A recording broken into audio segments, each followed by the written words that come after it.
All right, I realize a few of you may have been watching the Masters yesterday or trapped under something heavy. Maybe you lost your phone. Someone stole it. So just in case the jump is here for you, this is what Russell Westbrook did last night. Adams gives it back to Russ. Deep shot. Get it! What a perfect ending to a historic day. Westbrook gives the Thunder the victory at the buzzer. Can we go slow-mo on his celebration afterward, right? I mean, there are Olympic hurdlers who can't pull off that height. I don't. And that basket officially knocked the Nuggets out of the playoffs, which would explain the looks on some of the faces of the fans. Let's zoom in and examine this still photo, shall we? Shout out to There's Jade. this gentleman who either is very upset or perhaps just answering back. yes. Head in hands, I'm just going to drink away my troubles guy. And then there's this little kid who just can't believe it. Oh, come on. I mean, come on. The rest of us are annoyed that someone has enough spare cash. A little kid is sitting courtside. But that is a whole different issue, people.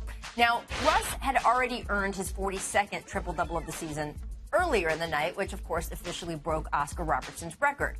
But it should also be noted that final bucket gave Russ his 50th point, making it his third 50-point-plus triple-double of the season, more than any other player in NBA history has had in a career. Wow. Russ is also continuing to be the NBA's best clutch player this season. He leads the league with 4 go-ahead field goals in the final 10 seconds of games. The performance was enough for Blake Griffin, who tweeted, "Wow, Russ, give that man the MVP." Also Damian Lillard, who dropped 59 himself this weekend. Russ, MVP, bro. Now, LeBron James and Kevin Love didn't take it quite that far, but hey, they did take a moment from this week's Let's Make Cavaliers fans scratch their eyes out tour to mark Russ's accomplishments as well. So that was nice of them. Of course, whether Russ has really made the case for MVP depends on who you ask. Harden, Kawhi, LeBron, they all have their very heated defenders. If we had an MEP, on the other hand, I'm not sure there'd be any contest because as he showed again yesterday, even when he's knocking your team out of the playoffs, Russell Westbrook is this season's most exciting player, hands down. Now, Stax, I know that you are in the Russ MVP camp very firmly. And as I've noted, there have been so many players, current players, Hall of Fame players who are with you.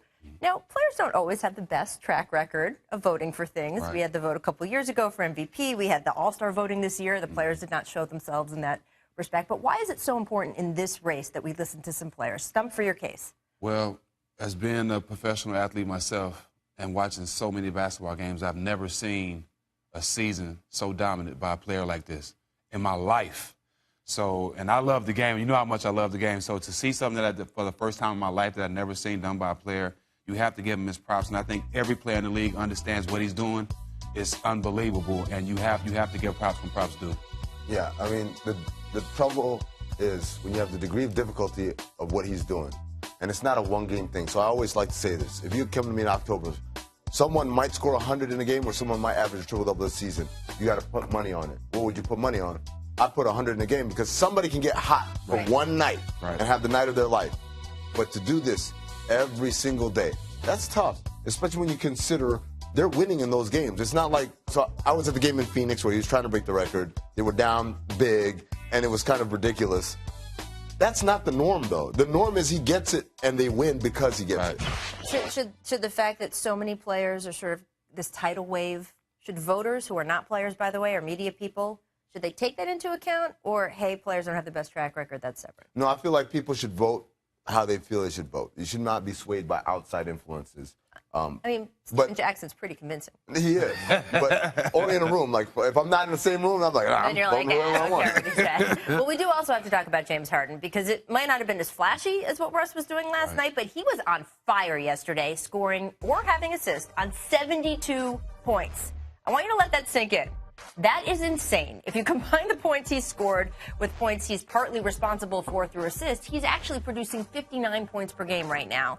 And, you know, his team is well winning, with both Harden and Rockets GM Daryl Morey say that should matter to MVP voters. I thought winning was what this was about, period. So I'm not going to get into depth with all that, but I thought winning was the most important thing. In the NBA, it's too easy to put up round numbers and special numbers up on an average team. If you look at the history of the MVP, it's always gone to, a contending team who's put up, special numbers for that reason.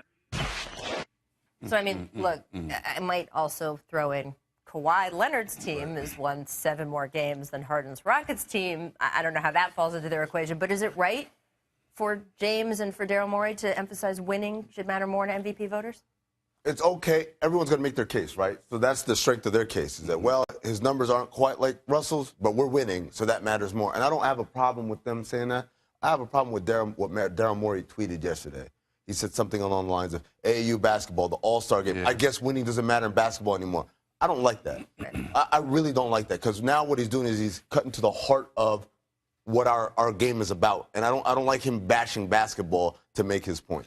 So, but they're really not saying anything. This guy lost the MVP and still 6th in the playoffs in the West. How was that not winning? Right. It's a lot of guys, a lot of teams that are healthy that have all their guys that are not making the playoffs. He lost the MVP and then broke the record for triple doubles and in the 6th spot. That is winning. Right. Everyone has a case.